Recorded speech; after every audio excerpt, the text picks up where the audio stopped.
Hello and welcome to the AIDEM Risala update interactions once again.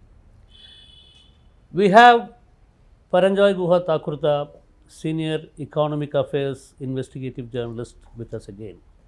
And of course, the last few days, according to Paranjoy, has been very momentous in relation to a very major investigation that he has been doing for very many years on the Adani empire. And the United States government has imposed federal charges on Adani, and it is a beginning. I mean, it's a kind of conviction, and it is something where where concrete action is expected. But we have not seen any concrete action either from the US side or from the Indian side.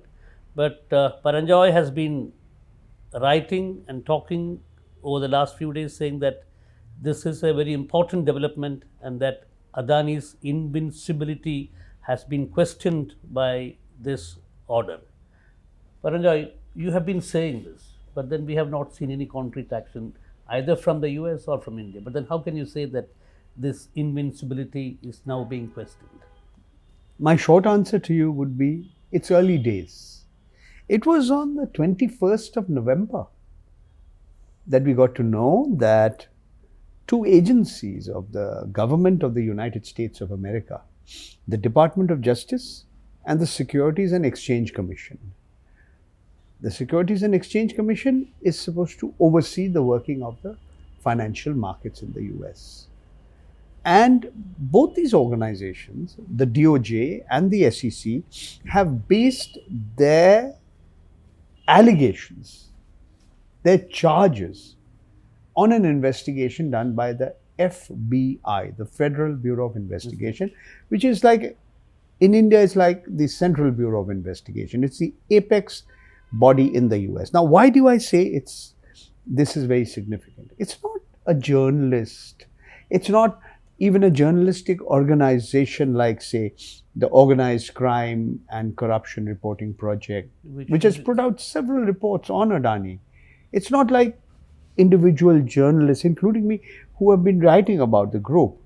It is not even like the Hindenburg research report. Which also doesn't have any... No, it was 30,000 words. But Hindenburg research is a short seller. Yeah. They gamble on the stock markets. They say so openly. Yeah. That report that came out in January 2003, it had this sensational headline that the Adani Group was pulling the largest con in corporate history. And at that time, he was the third richest man in the world.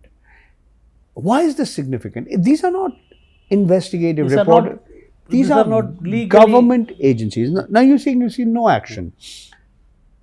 You don't expect action to happen so far. The raid that took place on Gautam Adani's nephew in the United States took place more than a year and a half ago. To be precise, on the 17th of March, 2023. So it's taken from 17th of March, when I suppose the FBI got evidence that they claimed would be very, very significant or clinching or damning. It's taken them 1.5 years to put together what in India we would call a charge sheet, what they called a grand jury subpoena. The difference is, in India you have one judge or a bench of judges. Here you have a judge and a large number of people who comprise the jury. Yeah. And secondly, what we are also seeing is that we have an arrest warrant issued against Mr. Gautam Adani, his nephew Sagar Adani, Vineet Jain, one of their associates, and four other people who are allegedly associated with this corruption scandal. Right. So we have to wait and watch. Mr. Gautam Adani has said we have not violated the Foreign Corrupt Practices Act of 1977. So what? They've referred to the Foreign Corrupt Practices Act, but the Foreign Corrupt Practices Act does not apply to Mr. Adani or his nephew or his associates. So it's like saying, somebody has charged you with offense A under one act, and you say, no, I haven't been charged under offense B in another act. So it's a way of trying to divert attention and boost his stock markets. Yeah. You know, so when in fact, when you wrote about this, you have said that that you have noticed, or rather taken note of the drop in stock prices of the Adani Group, which we saw immediately after the proclamation of the arrest warrant. But then now it has gone up again. It is so how does that mechanism work? see, why are you trying to understand? Why are you trying to look at what has happened, and the indictment, and the charges, and the arrest warrant from the stock markets? I mean, the stock markets go up, the stock markets come down. One day it will go up for a particular reason, one day it will go down for another reason. It may be something in the US, it may be something in India, it may depend on the purchase and the sale decisions of major institutional investors that include associates of the State Bank of India, India's largest bank, your bank, my bank, or the Life Insurance Corporation of India, which is your Life Insurance Corporation and mine. Yeah. So why you should not try and examine the gravity of the allegations from whether the stock markets go up or not. Please understand, Mr. Adani, and by the way, not just Mr. Adani, senior lawyers like Mr. Mukul Rohatgi, he is a former Attorney General of India. Yeah. And by the way, he has also represented Mr. Adani in tribunals. Yeah. Or you look at Mr. Mahesh Jethmalani. He's a member of parliament belonging to in the Rajya Sabha belonging to the BJP. Yeah. Now, these are senior lawyers. But what are they saying? That he hasn't been charged under the FCPA. So what? If you go through what was the first statement, the first official statement that came from the Adani Group in the form of a statement made to the stock exchanges in this country, like the National Stock Exchange, like the Bombay Stock Exchange. What did it say? They said clearly that we haven't been charged under the Foreign Corrupt Practices Act, but there is an indictment. And what is this indictment? He has been accused of fraud, of conspiracy, of wire fraud. What is wire fraud? That means you've put out false information or incorrect information using the electronic mail within the US and outside the US. And what are these charges? That you did not disclose to your investors in the US and also in India. Right. That you were being examined by the SEC, the Securities and Exchange Commission, and the FBI had raided your relative, and these are what they say information that is not just price sensitive, so it's material. So if you are an investor in the US and you don't know this information, then as per the laws of the United States, you have not played it. The playing field is not level. You haven't played it fair. I'll just give you one more point. This whole FCPA business, 1977 Act. Donald Trump hates it. More than once, Mr. Trump, who is going to become the President of the United States of America on the 20th of January, he said this is a horrible act because it disadvantages American businessmen. Why? Because the act says you can pay, anybody anywhere can pay a bribe, but if it has an impact on a US entity, a corporate entity or a citizen, it becomes, you're violating the law. Yeah. It also says it's not just whether you proved somebody has bribed A or B or C, a conspiracy to bribe or a promise to bribe is also an offense under the Act. So this is really what has happened. So what we should be actually examining is what were the corruption charges and why are Indian agencies not doing anything about it? Right. Essentially, what are the corruption charges? You have a public sector organization, and this organization is called the Solar Energy Corporation of India. It is a central public sector organization. It comes under the Ministry of New and Renewable Energy. Now, they floated tenders, and two of these tenders were obtained, one by Adani, a company in the Adani Group, and another company which was called Azure Power, which has investments by a Canadian pension fund.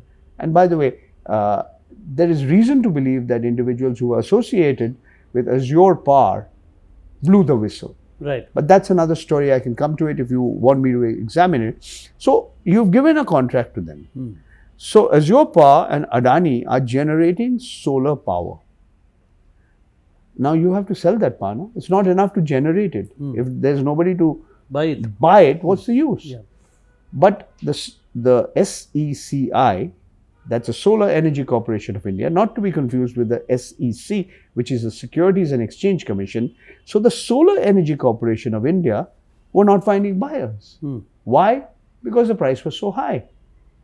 So if you have to sign a power sales agreement or a power purchase agreement, you have to find buyers. And who were these buyers?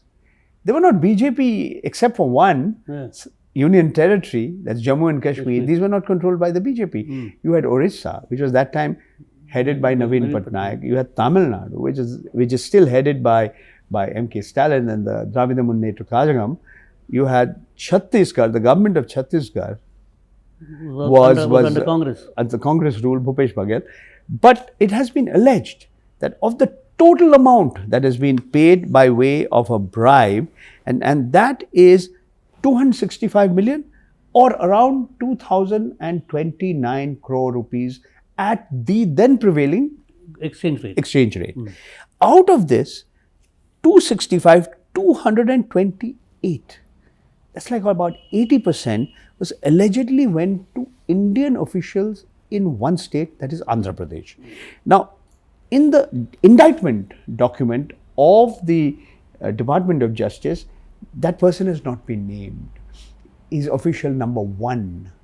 But if you examine the documents of the Securities and Exchange Commission, you know he happens to be Mr. Y.S. Jagan Mohan Reddy, better known as Jagan Reddy. So now you see, they've documented that Mr. Gautam Adani met him in August 2021. Mr. Sagar Adani met him the following month, that's September 2021. The question is, Mr. Jagan Reddy and his political party, which is the YSR Congress, is no longer favorably inclined towards the NDA, the National Democratic Alliance, or the Bharatiya Janata Party. It happens to be Mr. Chandrababu Naidu's government, headed by the Telugu Desam Party, which is in power. Why aren't they taking any action against him? Mr. Bhupesh Baghel is in the Congress Party. Why is the Central Bureau of Investigation, the Enforcement Directorate, the Income Tax Department not taking action against him? Or against Mr. Naveen Patnaik? Or against Mr. Stalin? If they seriously believe, then they also have to take action against Mr. Manoj Sinha, who was the Lieutenant Governor and heading the government of the Union Territory of Jammu and Kashmir. So, something truly amazing has happened. They've actually named, given the amounts. How did they get these amounts? Because when the FBI seized the personal electronic devices of Mr. Sagar Adani on the 17th of March, there were special agents of the FBI, as they call. They had a judicially authorized search warrant. They took custody of his mobile phone and laptop, and in that they found lists of persons who were going to be bribed or had been promised bribes. They had literally an Excel sheet of names. And that's not all. They said that they have evidence that Mr. Adani himself took photographs of the search warrant, of the subpoena documents that had been served on his nephew and had been emailed to himself, which is why he has been named, as has Mr. Sagar Adani. So this is really, in my opinion, much more than any journalistic investigation or even that done by, say, a short seller like Hindenburg Research. This is an official body, and what happens, time alone will tell. Now, when Mr. Trump comes back, when Mr. Trump becomes the President of the United States of America, what will happen? Let's look at possibilities. People are asking, why the US? So, I've already clarified that. But it's because US investors are involved. Everybody is asking, what can happen? What will happen? There is also a stream of opinion that because the Biden administration it kind of understands the association between Narendra Modi and Adani, and as a parting shot, it wants to kind of. Are you saying Mr. Donald Trump doesn't understand it also? I think they both understand exactly what's going on. Yeah. But the question is, what will they do? Firstly, after, I mean, it was took some time. As I told you, all this information became public on the 21st of November. About 8 days later, on the 29th of November, for the first time, the government of India reacted. There was a statement made by the spokesperson of the Ministry of External Affairs, Mr. Randhir Jaiswal. What did he say? Let me read it out, the statement. It's a couple of sentences. Yes. This is a legal matter involving private firms and individuals and the US Department of Justice. There are established procedures and legal avenues in such cases which we believe would be followed. The government of India was not informed in advance of the issue. Now, that's quite significant. He's saying the government, we didn't know that they were going to take action against him. We haven't had any conversation also about this matter with the US government. Any request by a foreign government for the service of a summons or an arrest warrant is part of what they say of a mutual legal assistance. Both India and the US have mutual legal assistance. This is a matter which pertains to private entities, and the government of India is not legally a part of it in any manner at this point in time. Okay. Now does this mean, I'm asking questions now, does this mean that the government of India is distancing itself from Mr. Adani? I mean, anybody and his brother in India knows the proximity of Mr. Gautam Adani and Mr. Narendra Modi. Yeah. I mean, Mr. Modi flew in his aircraft before he became Prime Minister in 2013 and 2014. Mr. Modi has traveled the world to dozens of companies where Mr. Adani has been part of that delegation. I mean, it's created problems for India too, but that's another issue. But the point is, now, if you believe the Economic Times, what had been alleged by journalists and journalistic organizations like the OCCRP, now Mr. Adani wants to have a settlement of sorts with the Securities and Exchange Board of India. Miss Madhavi Puri Butch so far hasn't said anything so far. By the way, all the allegations, all the alleged non-disclosure of information, they all violate Indian rules. They all violate Indian rules, and not just the rules that exist in the United States of America. I mean, in India we have a rule which is called, it's a SEBI regulations. It's called the Listing Obligations and Disclosure Requirements. This was put together in 2015, but it was subsequently amended into 2023. Look, at the end of the day, let's be clear. A bribe is a bribe is a bribe. An offer to bribe is a bribe or an offer to bribe, whether it's in India or the US or anywhere else. So this, in my opinion, we'll have to wait and watch what happens. Yes, there are mutual legal assistance agreements, we have extradition treaties, we may or may not have to go through the Interpol to serve the warrant, but the question is, what happens within India? All the allegations that are contained in the DOJ's documents, they violate Indian laws also, like the Prevention of Corruption Act of 1988, like the Competition Act of 2002, because you are preventing competitors, Money Laundering Act, the PMLA, the Prevention of Money Laundering Act of 2022.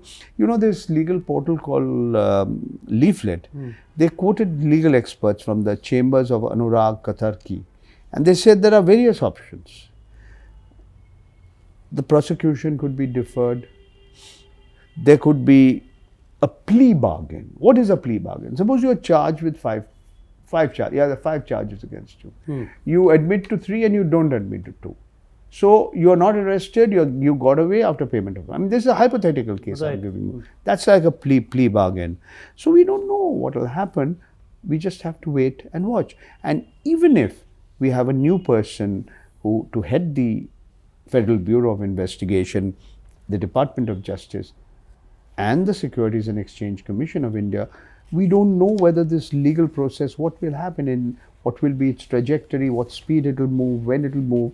And remember, Mr. But Trump. you still feel, in spite of this doubt about the kind of period by which there will be concrete action, you still feel that this is a very definitive blow for Adani. That's my personal view. And it's not just a blow on Adani, it's Adani's mentor, the Prime Minister of India, Mr. Narendra Modi. Whether you like it or not, it's going to have an impact. I mean, look, the first week of the winter session of Parliament was washed out. The Speaker of the Lok Sabha, Mr. Om Birla, the Chairperson of the Rajya Sabha, Mr. Jagdeep Dhankar, they just didn't allow the opposition to raise this issue. But the opposition is not united. Yeah, the Because opposition also seems to be not united and not only very keen on pursuing it, barring the Congress. And even in the Congress, No, I think it's only Rahul Gandhi. The one person who has gone on record is the Rajya Sabha MP belonging to the Trinamool Congress, Derek O'Brien, Mr. Derek O'Brien. He said Parliament should not be hijacked on a single issue. I have no doubt, and this has got nothing to do with what Mr. O'Brien or the Trinamool has said. Why are you surprised that Mr. Adani does not have friends in the opposition? Mr. Adani has friends everywhere, across the world. Yeah, he may be particularly close to Mr. Modi. That doesn't mean he doesn't have friends in ruling, in important circles in Maharashtra, in Bengal. Look, even Revanth Reddy. Now Mr. Revanth Reddy says, I don't want your 100 crore rupees for this educational institutions. Right. I don't. He has friends in communist-ruled Kerala, in Tamil Nadu, you name the place, and Mr. Adani has friends. So why should you be surprised that he has good friends in the Congress party? And those good friends in the Congress party are not exactly overjoyed that Rahul Gandhi is raising this issue. Mr. Rahul Gandhi said, please arrest him, arrest him. He said, if you can arrest chief ministers like Hemant Soren and Kejriwal, why don't you arrest him? So let's see what happens. So, but is there a possibility that the Donald Trump administration, when it comes to power, will upset this whole stream of legal procedures? They can delay it. They can arrive at a plea bargain, as I mentioned to you. They can defer the process. Anything is possible, but I'm not an expert on American law. There are people who are saying this is the. I mean, there are more than one member of the sort of right-wing ecosystem suddenly have become anti-American. I mean, they forget Donald Trump had to appear in court. They're saying Joe Biden has pardoned his son Hunter Biden, but he had to appear in court, isn't it? Right. So the point is, the American system and the Indian system, how it works or does not work, time alone will tell. And we have to wait and see what SEBI does. What the Securities and Exchange Board of India, and led by its chairperson, Mrs. Madhavi Puri Buch, who currently has been facing a lot of flack because her income tax return and that of her husband was leaked, and then the Congress, the spokespersons of the Congress like Pawan Khera and Praveen Chakrabarti, a series of press conferences, and Rahul Gandhi himself are saying, there are clear conflicts of interest. So a lot of muck has happened. So how long, how far Mr. Adani and his mentor will remain insulated from what's happening? That is something which we have to wait and watch. Correct. Yeah. Absolutely. But in the meantime, Paranjoy, I presume that you will also be continuing your exposés on this nexus. Sir, not I. I'm facing 6 cases of defamation. 5 in Gujarat and 1 in Rajasthan. There are a whole lot of people. I have nothing to do with what's happening in the Financial Times or the Guardian or Bloomberg or Reuters or the Economic Times. The Economic Times wrote about how 2 individuals associated with Azure Power were probably the whistleblowers. I mean, their conscience pricked somewhere and they decided to spill the beans. But do you see that the Economic Times, the kind of signal that we are getting from the Economic Times coverage, is that a larger Indian media phenomenon? Is the Indian media really looking at this issue objectively in a manner that is. Look, the media is never objective. The media has never been objective. In recent times, a very large section of the media can be described, to use Ravish Kumar's words, the Godi media, the media that is, on the lap. Yes, on the lap, and I mean, not critical of the government. So you can say the Economic Times has brought out this report and that report. Arijit Burman in Mumbai has mentioned this, and somebody else has mentioned this. The Times of India, the day that statement is made by Adani Green Energy to the stock exchanges, they virtually reproduce that handout. Right. And they say, no, we haven't been charged under the Foreign Corrupt Practices Act. When Mr. Adani makes a statement like this in Jaipur, all that is prominently displayed, and the stock market prices go up. But what is written in the third and the fourth paragraph is there Handout. that he also acknowledges that there are allegations of conspiracy, fraud, bribery, etc., etc.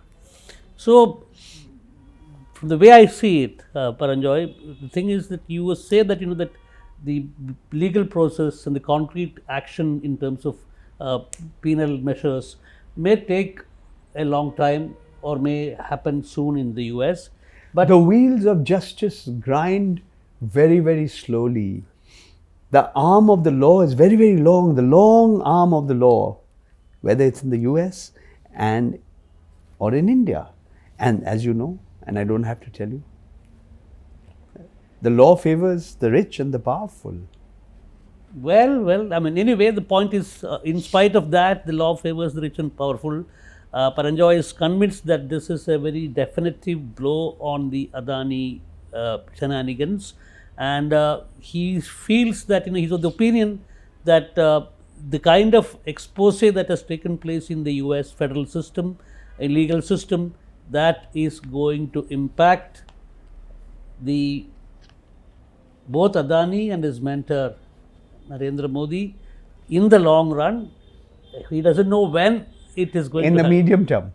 In the medium term. To use John Maynard Keynes' famous words, in the long term we are all dead. Yeah, in the medium term. Okay. So in the long run, in the long term we are all dead, but in the medium term there will be some definitive strikes on this. This is only the beginning, according to Paranjoy. Of course, Paranjoy has been following the Adani issue very carefully, very diligently as an investigative journalist for very many years now, and I am sure that he will continue with that process. And of course, we at the AIDEM and the Risala update will continue to interact with him and pick his brains from time to time. Thank you so much, Venkatesh. Yeah. Thank you so much. I wish all the viewers of this program on AIDEM all the very best. Thank you. Namaskar.